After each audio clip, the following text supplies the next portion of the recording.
오늘 본문에 있는 말씀을 통해서 우리가 하나님의 은혜를 나눌 때 하나님의 역사하심이 저와 여러분 속에 강력하게 역사하게 되시기를 예수님의 이름으로 축원해 드립니다. 멕시코 한 강에 몬스터 물고기가 있는데요. 이 물고기 크기가 1m 60 정도 된다고 합니다. 그 힘이 너무나 강력해서 두 사람 정도를 능히 물속으로 끌고 들어갈 수 있을 정도 힘이 그렇게 강하다고 합니다. 한 어부가 평생 그 강에서 어부 일을 해왔는데 그 물고기를 잡으려다가 그만 오히려 그 물고기한테 끌려가게 되면서 익사하게 되고 그 시체도 찾지 못하게 되는 일이 벌어졌어요. 그래서 한 다큐 진행자가 전문가를 이제 고용해서 대형 물고기가 거기에 사는지 여부, 그 다음에 정말 민물고기가 크기가 160에서 180 정도 자라는지 여부, 그 다음에 그 물고기가 사람을 식인하는지 여부를 알려고 그 강 전체를 조사를 하는 겁니다. 그런데요, 이 물고기가 이름이 정확하게는 알려지지 않았는데 좋아하는 먹이가 너무 놀라운 것은요, 뭔지 아세요? 플라스틱으로 만든 물고기입니다. 한 요 정도 되는 플라스틱으로 만든 물고기는 알록달록하게 빨갛게 파랗게 이렇게 되는데요. 그 물고기가 파락파락 움직이면서 가요. 이게 당기면 그 물고기를 그렇게 좋아한답니다. 그래서 이분이 그 전문 낚시꾼이 이제 낚시를 딱 던지는데 던지자마자 물어요. 근데 잡은 게 보통 1m 20, 1m 40 정도 되는 물고기만 잡았습니다. 그 정도 물고기로는 두 사람을 끌고 들어갈 수가 없다. 그래서 점점 더 깊은 곳으로 가서 조사하는 과정을 보여주었습니다. 자, 이 식인 물고기 이름이 거기에 이제 뭐라고 이름이 나오는데 제가 그 이름을 잘 기억하지 못해서 말씀을 드리지 못하는데, 아니 그 물고기가 좋아하는 먹이가 겨우 가짜 플라스틱 물고기라니 참 아이러니한 생각을 가지게 됩니다. 이 세상에 수많은 사람이 먹어서 배부르게 못할 허망한 것을 먹으려고 달겨들다가 그것 때문에 죽는 인생이 많습니다. 입지 말아야 할 옷을 입게 돼서 한순간에 자기 속에 있는 허영심을 떼어내지 못해서 수치를 당하는 사람이 있습니다. 먹지 말아야 할 김밥을 먹게 되니까 지금 경기도청 전부 다 이제 검찰에 들어가서 수색하고 법인카드를 다 까보겠다 하는 것 아니겠습니까? 먹지 말아야 될 회덮밥을 먹으니까 여러분 하루에 12만 원어치만 결제했대잖아요. 걸릴까봐. 그러나 그것 때문에 비참하게 되는 겁니다. 여러분, 어떤 사람은 이렇게 항변할지 몰라요. 다들 그러는데 나만 재수 없이 걸려서 이렇게 됐다. 아닙니다. 성경은 이렇게 말씀하고 있습니다. 예레미야 49장 9절 말씀해 보니까 포도를 거두는 자들이 내게 이르면 약간의 열매도 남기지 아니하겠고 밤에 도둑이 오면 그 욕심이 자기까지 멸하느니라 합니다.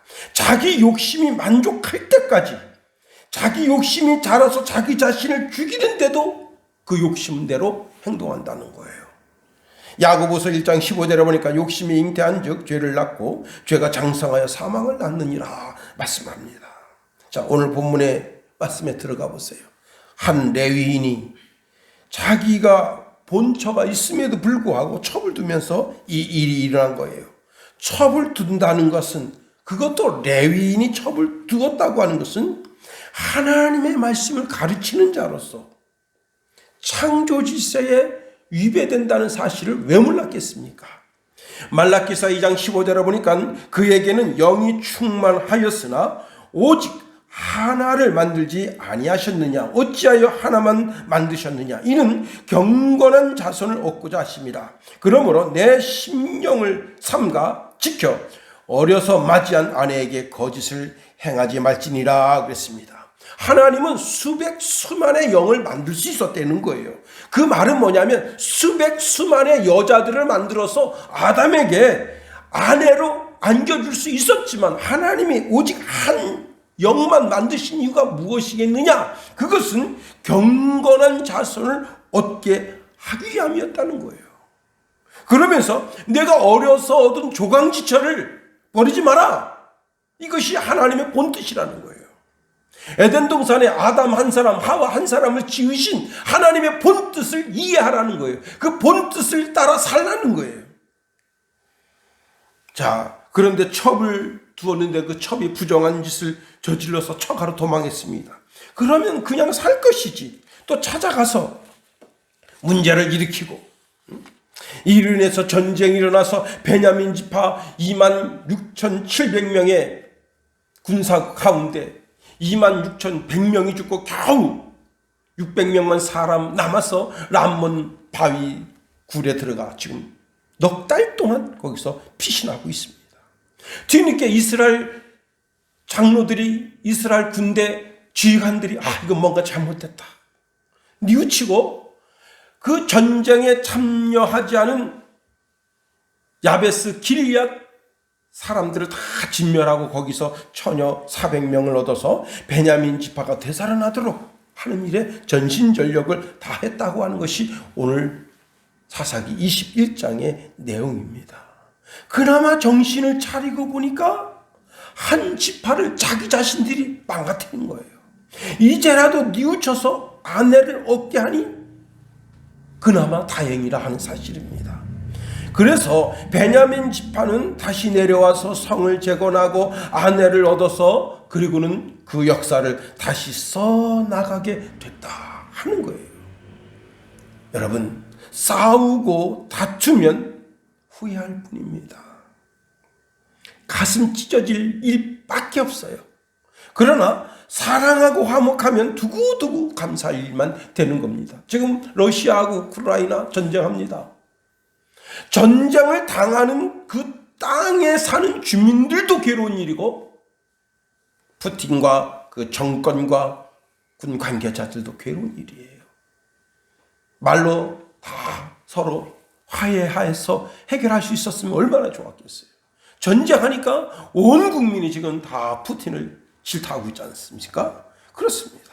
우리가 늘 언제나 화목하면서 살아야 되는 거예요. 그러면 어떻게 하면 우리가 화목할 수 있겠는가 하는 겁니다. 자, 화목하게 사는 길은 나 자신을 돌아보고 내가 잘못했소이다 라고 사과를 구할 때 그때부터 시작된다는 겁니다. 베냐민 지파의 모든 사람이 죄를 지은 건 아니었어요. 그래서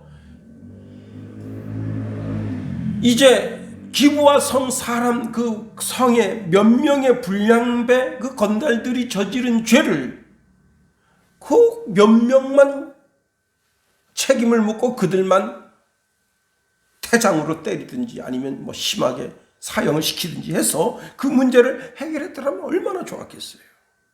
그런데 이걸 징벌하겠다고 40만 군대를 일으키고 그리고 베냐민 지파를 치러 오니까 베냐민 전체가 긴장하고 결국은 전쟁이 일어나게 된 것 아니겠습니까? 전쟁을 일어나니까 이스라엘 측 사람들은 안 죽었나요? 이스라엘 측 사람도 4만 명 이상의 병사가 죽었다.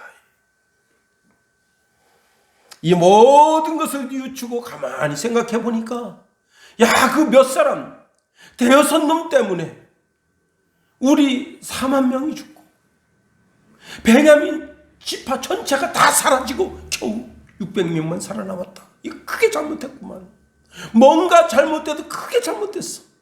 그 뒤늦게 뉘우친 거예요.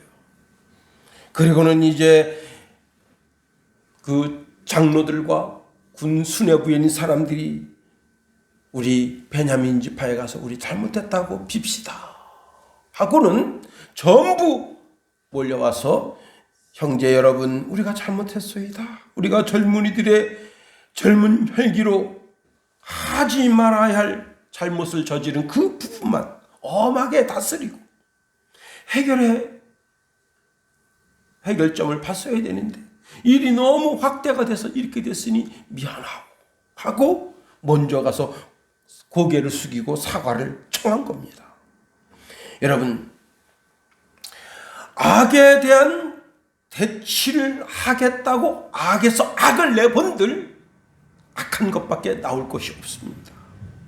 그러나 여러분, 우리가 악에서 악으로 번질 만한 일도 선으로 대하면 그 악이 아무것도 아닌 것처럼 되는 거예요. 자, 겨우 600명만 살아남았다. 가정도 마찬가지입니다. 가정에서 풍랑이 일어날 때 남편이 다 나 때문이다. 내 부도덕 때문이야. 그리고 남편이 자기 자신을 수그리면 그 가정에 싸움 될 일 없어요. 특히 우리 집은 우리 김선혜 사모가 뭐 싸움이 일어나려면 내 때문이에요. 그리고 고개를 이렇게 탁 숙이고 꼬리를 딱 내려보니까 싸울 일이 없어요. 근데 곰곰이 생각해보면 다 나 때문이다. 뭔 싸움이 일어나려면 다 나 때문이다. 그걸 아는 거예요. 여러분, 직장에서 싸움이 일어나려고 합니다. 그럴 때 사장이 나 때문입니다. 내가 참 지력과 영역이 부족해서 여러분을 잘 이끌지 못하니 나를 용서하시오 하면 싸울 일도 싸움이 안 되는 거예요. 다 나 때문이다. 어느 날 어떤 젊은 성도가 집사님, 인생이 어찌 다 나 때문입니까? 상대방 때문일 때도 있지 않습니까? 그때 한 집사님, 저도 알아요. 그런데 인생 살다 보니까 나 때문이에요 라고 내가 고개를 숙이고 꼬리를 내릴 때 오히려 편안하지, 너 때문이야, 너년 때문이야, 너 새끼 때문이야 하고 싸우니까 인생 뒤끝이 아주 장렬합니다. 그래서 내가 그것을 알고 그 이후로는 내가 먼저 꼬리를 내고 내가 먼저 나 자신을 죽이고 그렇게 하는 겁니다. 하고 그렇게 말하더라는 거예요. 여러분, KCM이라고 기독교 정보 사이트에 나오는 이야기입니다만은 언어 생활은 그 사람의 인생을 알 수 있는 척도다. 실패한 사람의 언어를 보면요, 잘 모르겠습니다. 두고 봅시다. 다 당신 때문이요. 그러더라는 거예요. 근데 성공한 사람들을 보니까 자자 하면 된다. 다 나 때문입니다. 내가 책임지겠습니다. 하는 말을 하더라는 거예요. 성공적인 사람은 떠버리지도 않고 성공적인 사람은 자기가 해놓은 조그만 업적을 크게 뻥튀기 하지도 않더라는 거예요. 그러나 여러분, 실패로 치닫는 인생은 자기가 조금 성공해 놓은 걸 가지고 막 전체 성공해 놓은 것처럼 포장을 하고 결국은 언젠가는 그 모든 일이 다 드러나게 된다는 겁니다. 그러면 우리가 우리의 신앙과 우리의 삶 속에서 늘 어떻게 해야 되느냐? 하나님의 말씀을 들여다봐야 되는 거예요. 하나님의 말씀은 우리의 신앙의 거울이 되는 겁니다. 그 거울, 우리가 거울을 보면, 제가 이제 교회 나올 때 거울을 보고 멋지게 드라이도 하고, 그 다음에 와이셔츠가 제대로 입혀졌는지, 그 다음에 넥타이가 제대로 맺었는지 이게 탁 보고 폼 딱 재고, 그리고는 교회로 왔습니다. 내 육신의 거울, 내 육신의 옷 입는 하나도 거울을 보면서 내 이 폼을 만지는 것처럼 내 영혼을 만지는 그것이 바로 하나님의 말씀이라는 사실입니다. 그 말씀이 내 영혼의 잘못된 부분을 가리키고 있다. 내 육신의 행실의 잘못된 부분을 가리키고 있다. 그럴 때 그 말씀에 순종하고 나 자신을 고치면 되는 거예요. 야고보서 1장 23절 25절에 보니까 누구든지 하나님의 말씀을 듣고 행하지 아니하면 그는 거울로 자기의 생긴 얼굴을 보는 사람 같아서 제 자신을 보고 가서 그 모습이 어떠했는지 곧 잊어버리거니와 자유롭게 하는 온전한 율법을 들여다보고 있는 자는 듣고 잊어버리는 자가 아니요 실천하는 자니 이 사람은 그 행하는 일에 복을 받으리라. 자기가 하나님의 말씀에 자기 자신을 비춰보면 내가 이거 잘못됐구나. 이걸 고쳐야 되겠구나. 그리고 고쳐야 된다는 거예요. 그러면 우리의 실천이 무엇이겠느냐? 야고보서 5장 16절에 보니까 그러므로 너희 죄를 서로 고백하며 병이 낫기를 위하여 서로 기도하라. 의인의 간구는 역사하는 힘이 큼이니라. 서로 죄를 고백하라 이거예요. 서로 죄. 자신이 먼저 죄송합니다. 잘못했습니다. 다 제 불찰입니다. 제 실수입니다라고 고백하면 상대방도 아니에요. 저도 실수했네. 이래야지. 죄송해요. 제가 너무 큰 실수했네. 다 제 불찰입니다. 거 봐요. 내가 그럴 줄 알았어. 그러면 안 된다 이게. 상대방이 그렇게 고개를 숙이고 나오면 화목하기 위해서 고개를 숙이는 거기 때문에 그래요. 저도 잘못했네요. 악수하고 서로 마음 응어리진 거 풉시다. 그렇게 해야 된다는 거예요. 그런데 성경은 아주 놀라운 이야기를 하고 있습니다. 그렇게 서로가 서로를 위해서 죄를 고백하고 서로 용서를 빌었더니 상대방이 그동안 앓고 있던 소가리병이 고침을 받았다는 거예요. 상대방이 그렇게 의사도 고치지 못하는 난치병 같은 그런 질병에서 노임을 받게 됐다는 거예요. 그러니까 서로가 서로에 대하여 죄를 고백하고 나아갈 때, 그럴 때 그 마음속에 응어리진 것, 여러분 사람이 화가 나면요 그 사람 뒷공무니만 봐도 화가 날 때가 많아요. 그러나 서로 마음을 풀어보세요. 그 사람 뒷공무니 보면 주여 저 인간도 잘 되게 도와주세요 하고 기도하게 된다. 두 번째로 서로 화목하게 되는 것은 어떻게 되느냐? 내 마음의 사랑을 가득 채우면 된다. 전철을 타고 가는데 40대, 60대 어르신이 이렇게 젊은 사람이 마스크를 내리고 계속 과자를 집어먹고 말을 합니다. 그러니까 이 젊은 사람아 지금 코로나가 엄중한데 마스크 좀 쓰시오. 그랬더니 이 영감탱이가 그러면서 욕을 한참 하고 한 3, 4분 정도 욕을 합니다. 그런데요 요즘은 이게 텔레비전 보고 있다가도 꾹 눌려서 찍어요. 그래가지고 전철 막말남 그래가지고 그걸 찍어서 SNS에 올렸어요. 근데 어떤 아들이 그 60대 아들이 우연히 보다가 이 아버지 목소리가 자기 아버지 목소리하고 똑같아. 그래서 아버지한테 따로 물었어요. 아버지 그 전철에서 그런 일이 있었습니까? 그러니까 뭘 넌 알 것 없다. 아니 이 새끼 내가 반드시 경찰서에 고발하겠습니다.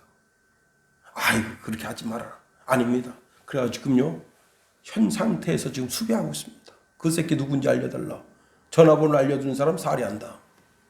내가 반드시 코로나도 코로나지만은 콩밥 먹게 하겠다. 아니 60대 어르신이 자기 아버님 같잖아요. 그러면 죄송합니다. 과자 먹다 보니 이렇게 됐네요. 그러면서 마스크 쓰고 내린 다음에 딴 데 가서 화장실 가서 과자를 먹던지 그러면 되는 거 아니에요. 미국의 아주 유명한 잡지사 편집장인데 여자입니다. 얼굴이 참 이쁘장하게 생겼는데 깐깐하게 생겼더라고요 보니까. 그런데 자기 옆집에 흑인 이사를 왔어요. 아침에 운동 나가려고 딱 그러니까 흑인도 운동 나가려고 막 몸 풀고 있습니다.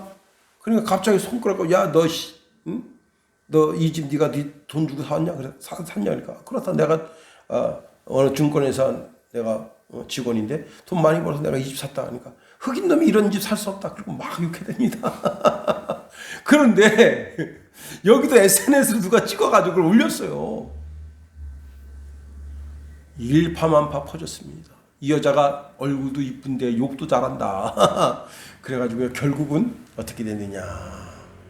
그 회사로부터 잘렸어요.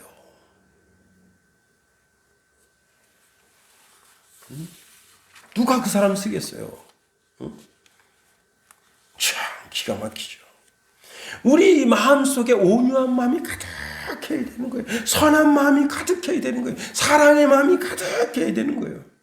사람이 사랑을 받으면요, 얼굴 표정이 달라집니다. 뭔가 구김이 없어져요. 사랑받는 여자는 얼굴이 확 피어납니다.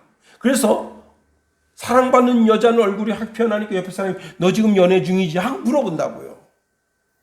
사랑받는 남자는 얼굴이 확 피어납니다. 저 보세요. 사랑받는 남자잖아요. 그죠? 예, 얼굴이 참.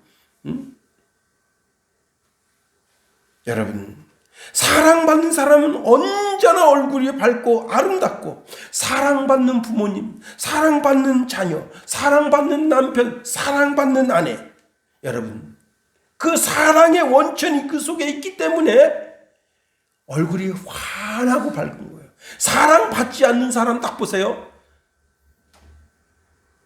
아침 대바람이 아닌 저녁 늦은 시간, 그때도 얼굴에 그냥 찬바람이 샹샹 부릅니다. 말 한마디 붙였다가는 그냥 빵 맞을 것 같아서 말도 못 붙여요.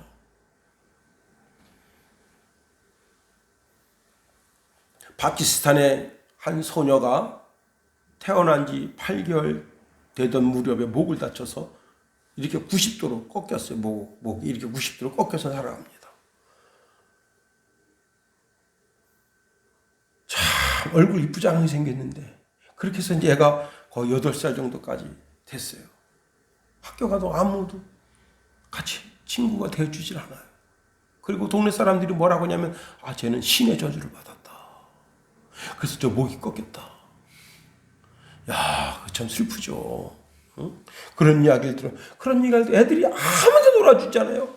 그래도 이렇게 그 줄넘기 할 때 줄은 잡아줄 수 있잖아요. 근데 그것도 못 잡게 해요. 저주받은 년이라. 참 슬픕니다. 그런데 인도에 이제 다큐 팀이 우연히 갔다 그 아이를 발견해서 그 아이에 대한 다큐를 찍어서 전 세계에 올려서, 인도 의료진들이 우리가 고쳐주겠다. 데리고 와라. 그래가지고요, 장장 13시간 수술을 해서 이게 똑바로 고쳤어요. 똑바로. 야, 그러니까 그 애가 그 얼굴이 해맑아요. 의료진 한 15명이 그 아이 하나를 놓고 사진을 쫙 찍었어요. 그리고는 의료진들이 내가 너를 사랑한다. 내가 너를 13시간 동안 수술했다. 와, 대단하죠. 사랑받는 아이. 그 수술실 가기 전까지 얼굴이 이러고 있었는데, 수술실에서 딱 나서 자기 목이 꼿꼿하게 세워진 걸 거울로 보면서 좋아가지고 활짝 웃습니다. 자,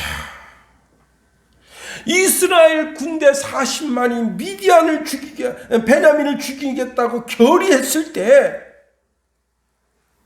그 기본성 앞에 와서 험상궂은 얼굴에다가, 여러분, 그리고 자기가 무서운 사람이라는 걸 표시하기 위해서 막 여기다 이렇게 수검대기로 막 그리잖아요. 응?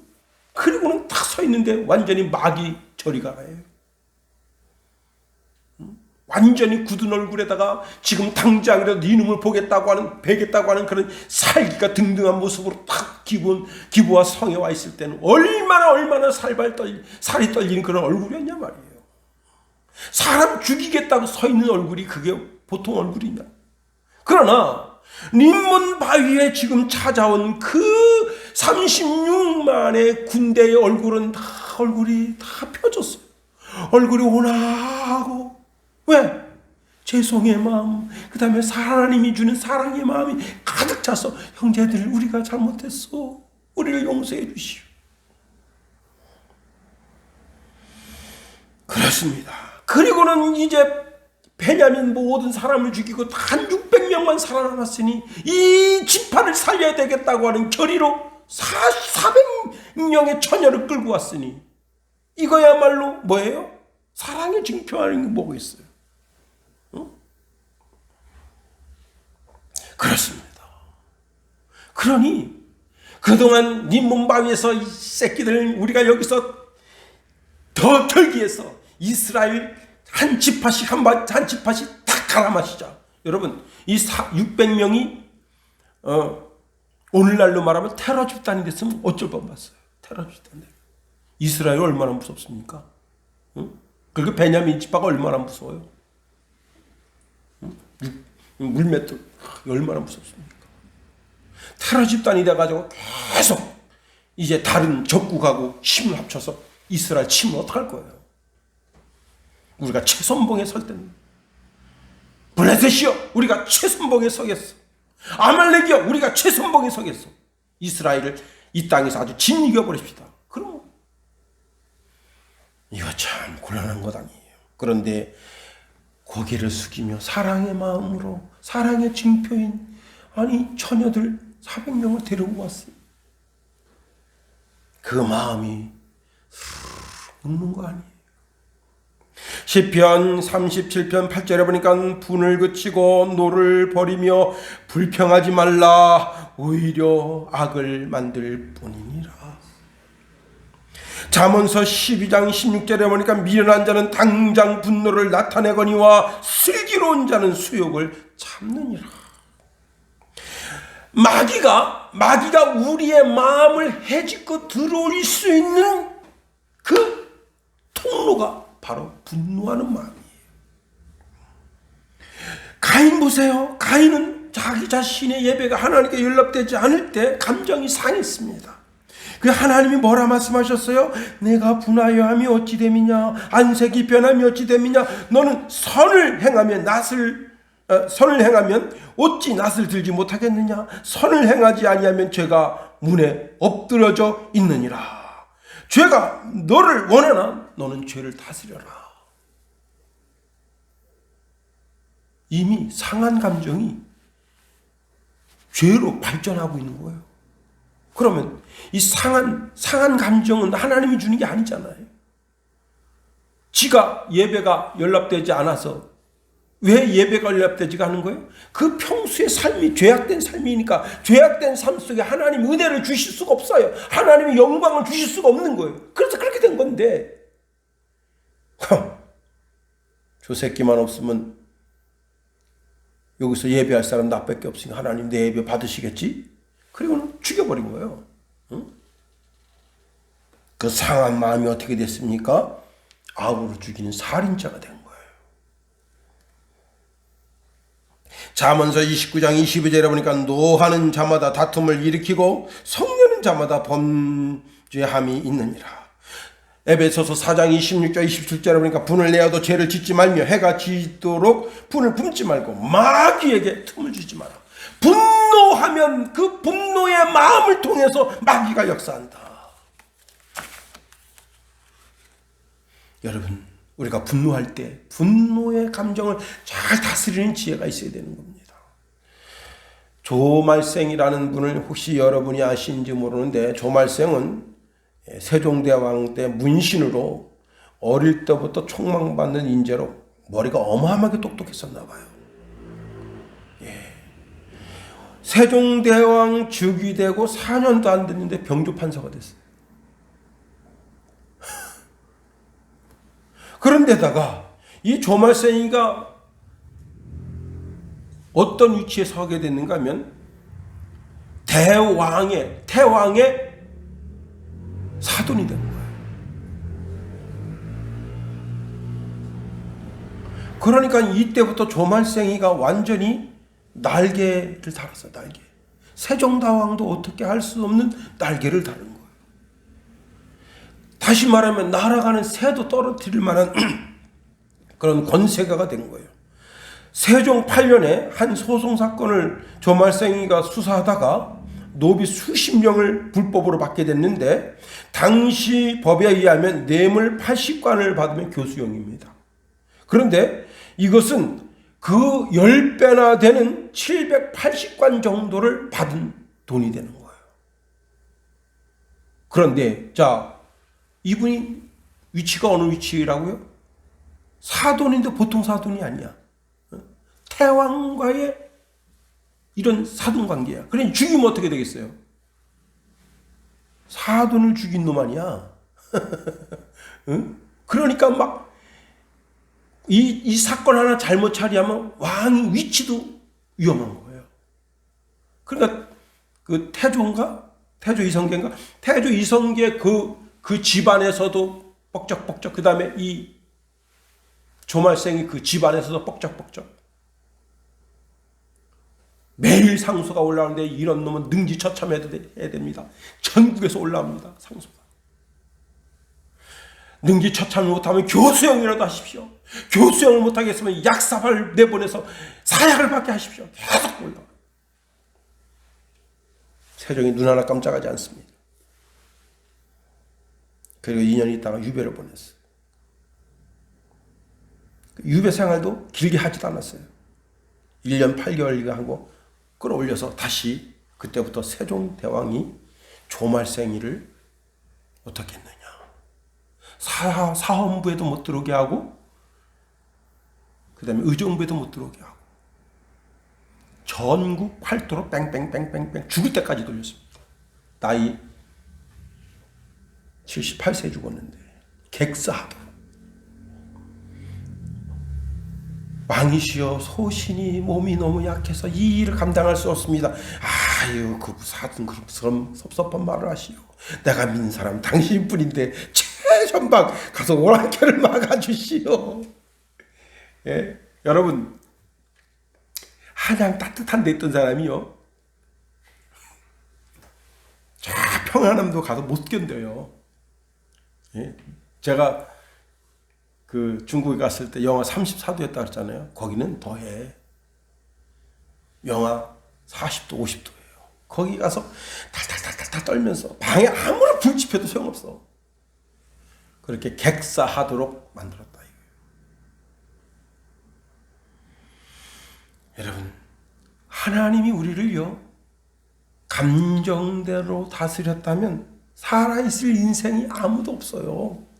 응? 그런데 하나님 근본 자신이 사랑이야. 요한일서 4장 16절에 보니까 하나님이 우리를 사랑하시는 사랑을 우리가 알고 믿었나니 하나님은 사랑이시라 했어요.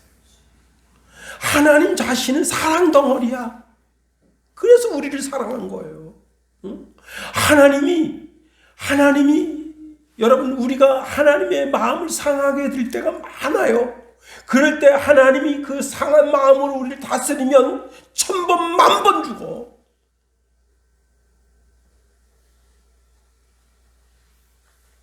예수님께서 겟세마네 동산에 올라가서 기도하시는데 유다가 예수님을 팔았어요. 그래서 대제사장 집에서 그 유대 병정들 그리고 힘 좀 쓰는 그런 놈들이 검과 몽치를 들고 예수님 잡으러 왔습니다.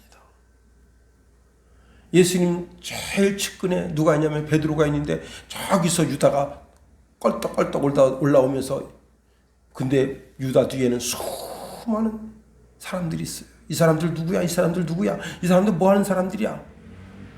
자네는 알 일 없어. 나는 물러서. 예수님께 덥석덥석 다가가 예수님 양 어깨를 잡고 뽀뽀를 합니다. 그러니까 이 대제사장 집에 있는 하수인 말구가 예수님을 잡으려고 끈을 딱 낼 때 베드로가 이 새끼가 그 목을 겨냥해서 팍 찔렀는데 이게 귀가 잘려져 버려요. 귀가 떨어져서 저쪽에서 퍼덕퍼덕 뜁니다. 예수님께서 그 귀를 딱 잡아가지고 말구의 귀에다 다시 붙여주는데 순간적으로 아픔이 싹 사라지면서 피가 여기 난지하죠. 그때 예수님이 이렇게 말씀하셨어요.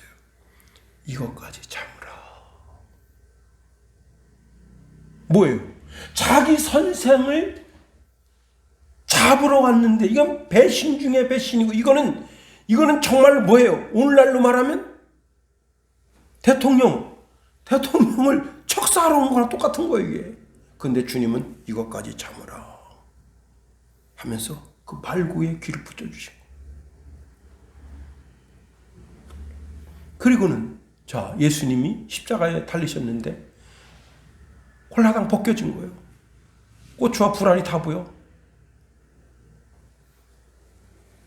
그러니 거기에 여러분 반대쪽에 있는 대제사장들, 하수인들, 그 다음에 사두개인, 바리새인 그 하수인들이 와서 얼마나 조롱하면서 욕했겠어요. 그 중에 가장 수치스러운 게 뭐예요? 저가 남은 구원했을 때 자기 자신은 구원 못하는가? 하고 조화랑 거기 비아냥 걸릴 때 하나님이신 그리스도가 그 속에 그 분노로 확 분을 내뱉었더라면 어떨 뻔받겠냐. 그런데 그 예수님을 향하여 삿대질하면서 손가락질하는 그가 다른 사람이 아니라 나란 말이야, 나. 주님의 마음에는 사랑의 마음이 가득한 거예요. 내가 죽어서 내가 산다면 기꺼이 내가 이 십자가를 진다. 내 수치와 모멸을 다 당해주마.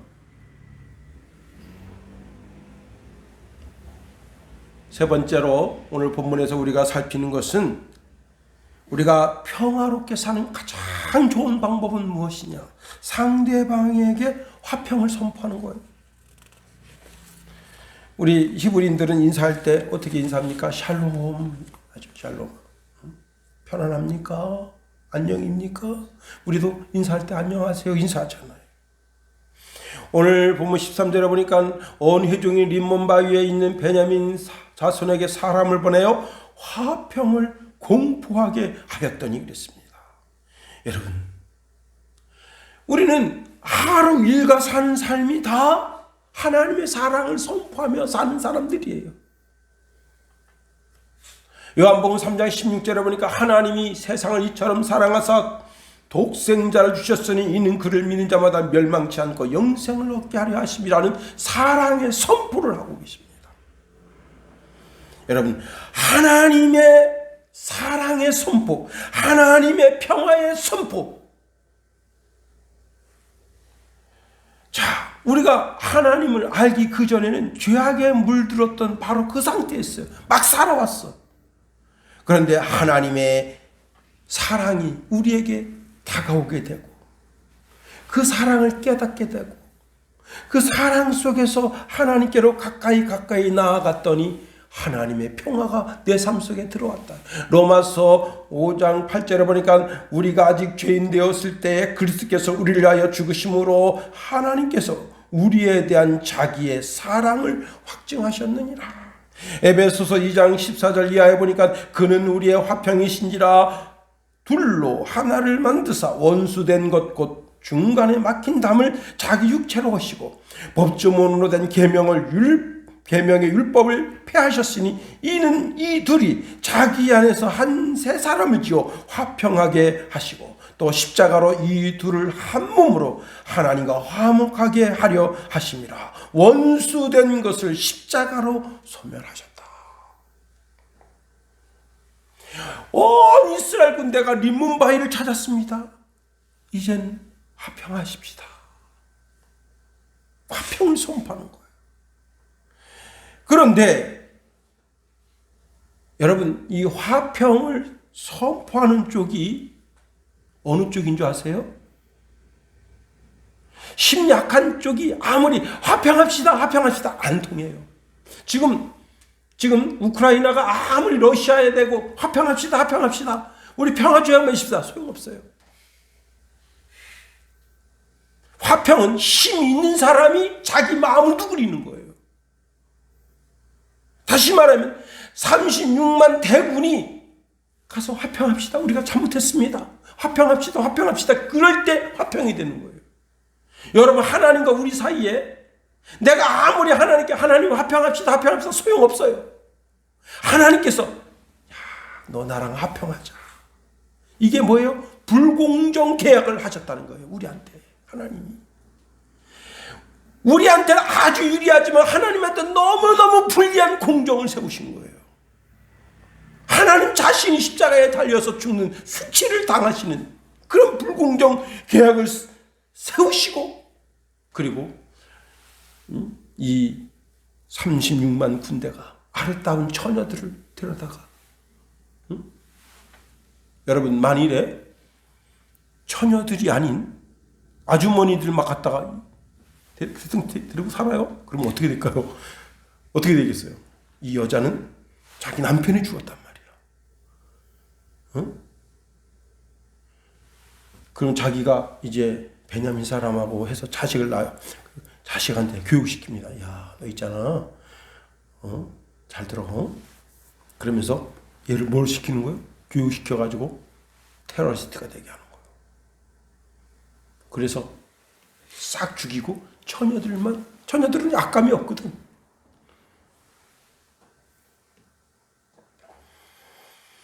자, 이들이 림몬 바위에서 4개월 동안 숨어 있었습니다. 이스라엘 36만 명이 와서 평화를 공포하니까 그 림몬 바위에서 다 나왔어.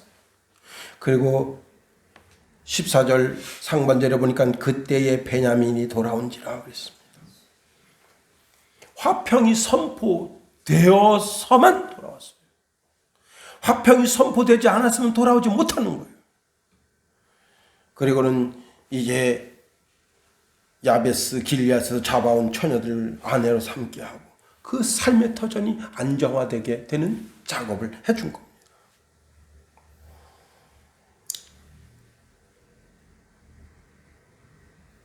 우리가 화평하게 사는 길, 화평하게 사는 방법이 무엇이겠습니까? 그것은 내가 먼저 나 잘못했어. 내가 미안하오. 그리고 내 마음에 사랑의 마음이 가득하고, 그리고 내가 100번, 1000번, 10,000번 잘했더라도 내가 먼저 우리 화평합시다. 서로 화해합시다. 손을 내미는 자가 그가 하나님의 아들이라. 그렇게 인정함을 받게 되는 겁니다. 우리가 또 세상에 나가서 3일 동안 살게 됩니다. 하나님은 여러분을 세상에 보내시면서 화평의 딸로, 화평의 아들로 보내기를 원하십니다. 어느 곳에 있든지 화평케 하는 역사가 충만케 되기를 예수님의 이름으로 축원해 드립니다. 주기도문 하겠어요. 하늘에 계신 우리 아버지, 아버지의 이름을 거룩하게 하시며 아버지의 나라가 오게 하시며 아버지의 뜻이 하늘에서와 같이 땅에서도 이루어지게 하소서. 오늘 우리에게 일용할 양식을 주시고 우리가 우리에게 잘못한 사람을 용서하여 준 것 같이 우리 죄를 용서하여 주시고 우리 시험에 빠지지 않게 하시고 악에서 구하소서. 나라와 권능과 영광이 영원히 아버지의 것입니다. 아멘.